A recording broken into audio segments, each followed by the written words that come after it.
I have seen grown men reduced to tears. I've seen sons and daughters question their future, their farming future, and whether they're better off going off somewhere else to make a life for themselves, which is the future of our communities that we're losing. I've had wives ring me really upset and worried about their partners.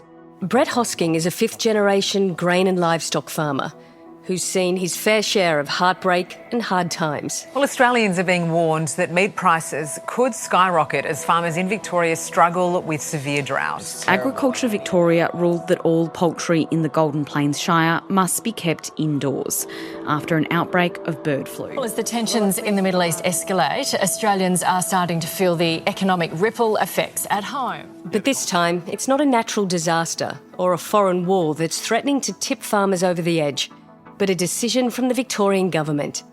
The state's passed new compulsory acquisition laws, which make it easier for energy companies to acquire farmers' land and build transmission lines and renewable energy projects on it. I had one couple ring me distraught over their son who was working on the farm, who went away for a weekend, was uncontactable, and they were really worried about whether they'd see him again. That's what it's doing to people. That's the level of stress that's being placed on people, and it simply isn't right and it simply isn't fair. I'm Nicole Johnston, and you're listening to 7am. Today, Victorian Farmers Federation President Brett Hosking on why the government's push to roll out renewables and transition lines in rural Australia has left farmers feeling devastated and disrespected.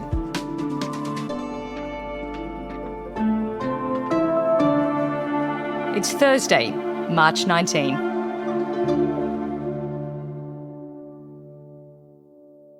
Brett, could you tell us about what these laws actually mean for farmers and how much power it gives the energy companies at the end of the day to buy your land? Yeah, governments always have the power to compulsorily acquire land or infrastructure in Australia if it's in the public good. So a new transmission line is deemed in the public good. That's all well and fine.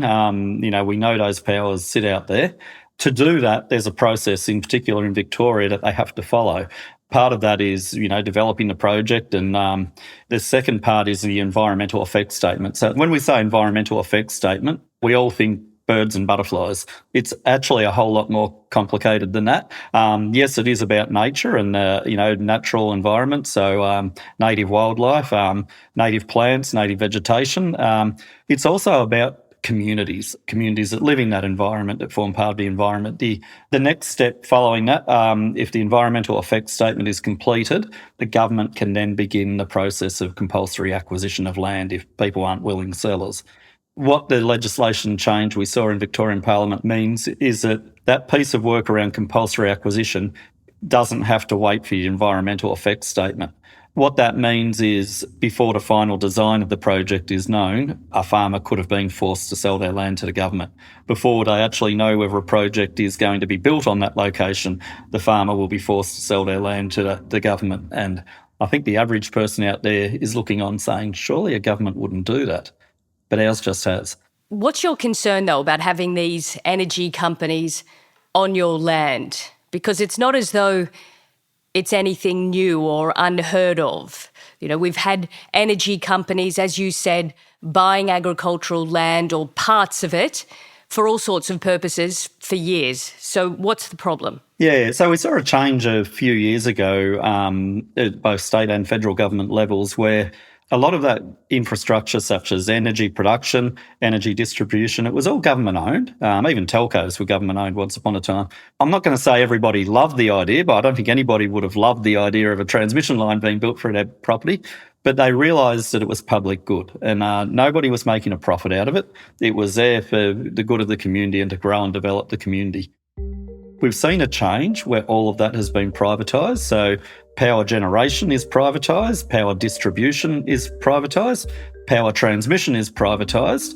And so at the moment we're in a situation where the government is coming to us and saying, this is public good infrastructure, so you need to accept a compensation payment that reflects public good infrastructure. You need to be a willing provider of your land that you use as public good infrastructure. But we know, as landholders that whilst it's public good when we're talking to the farmer, the person building the infrastructure will be a for-profit company. The company running the infrastructure will be a for-profit company. The people designing the infrastructure are even for-profit. Brett, you've been given a compensation package for what's happening on your property, but could you tell us what the impacts are on farms like yours and what happens when these companies come and build their transmission lines on your land?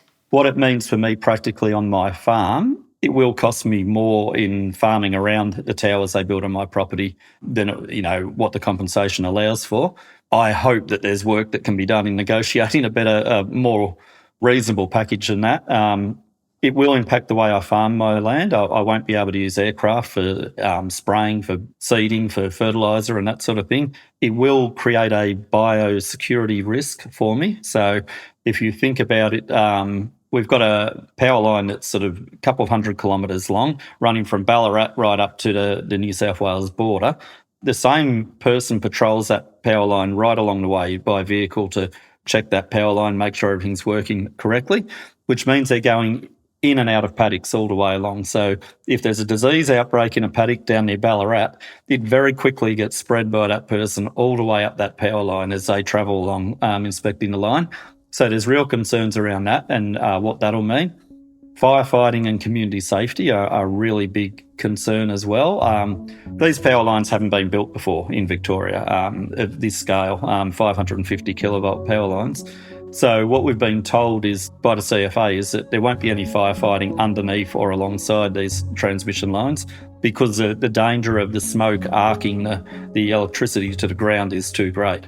So what that means if I have a crop underneath that power line, I actually have to sit back at the edges and the perimeter and watch that fire burn underneath that power line before I'm allowed to go in there and protect my assets, protect my property, protect my community.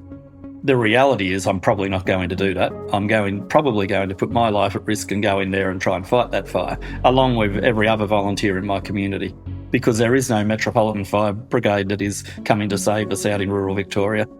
That's a really big unanswered question around, well, who is responsible for the extra risk that's being brought into our communities? Coming up, how things could escalate as farmers face off against power companies.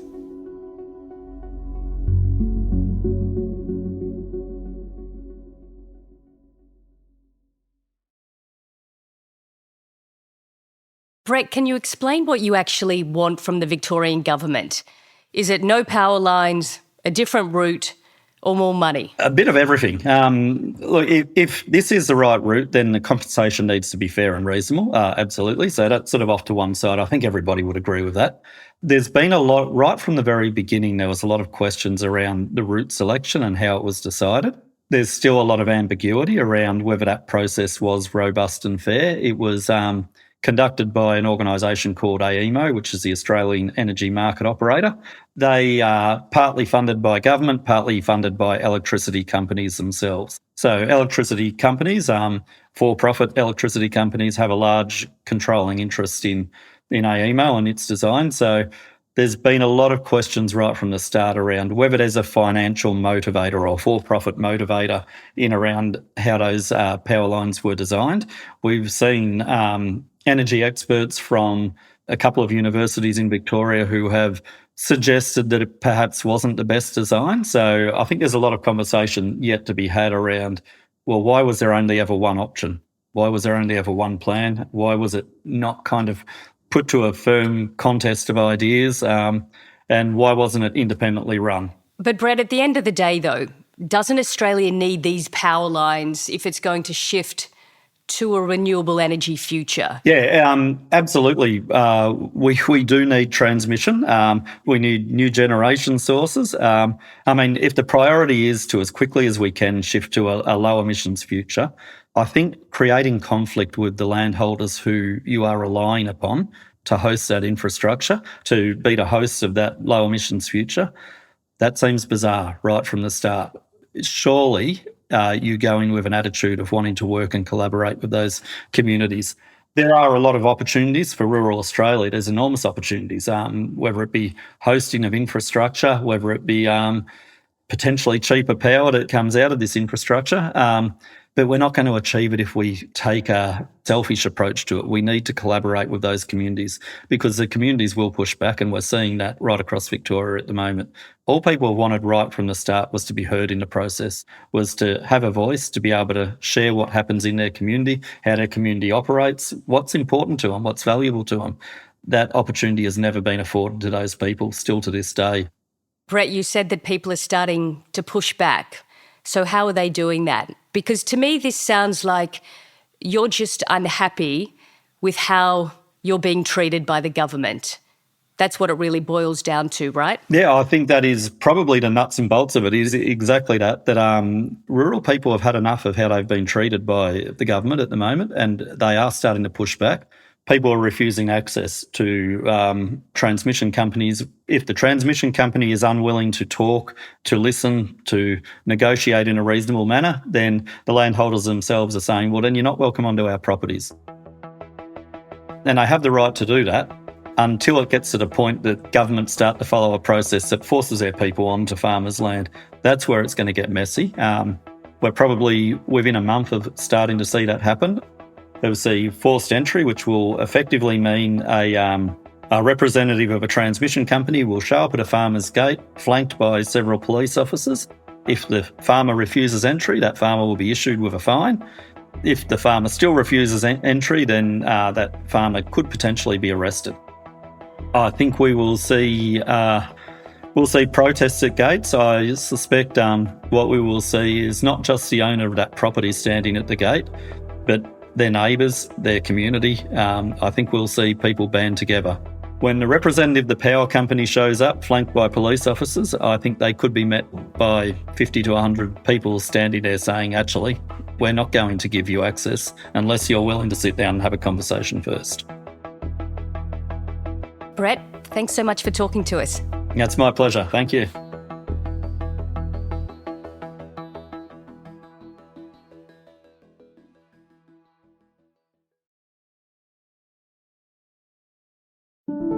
Also in the news, an emergency cabinet meeting will be held today in an attempt to address fuel shortages and price spikes triggered by war in the Middle East. Prime Minister Anthony Albanese says Australia can expect continuing economic impacts, but says the government has already taken steps to soften the effects of the oil shock. The government's released some petrol and diesel from its emergency stockpile and is flagging further measures, including the appointment of a new crisis coordinator to help manage domestic challenges. And the High Court has struck down the Albanese government's latest ankle monitoring and curfew regime for some former immigration detainees, finding the restrictions invalid. The case affects people in the so-called NZYQ cohort, non-citizens released after the High Court's November 2023 ruling against indefinite immigration detention. The ruling means curfews can no longer be imposed, and the 43 people who were subject to ankle monitoring are now expected to have their bracelets removed.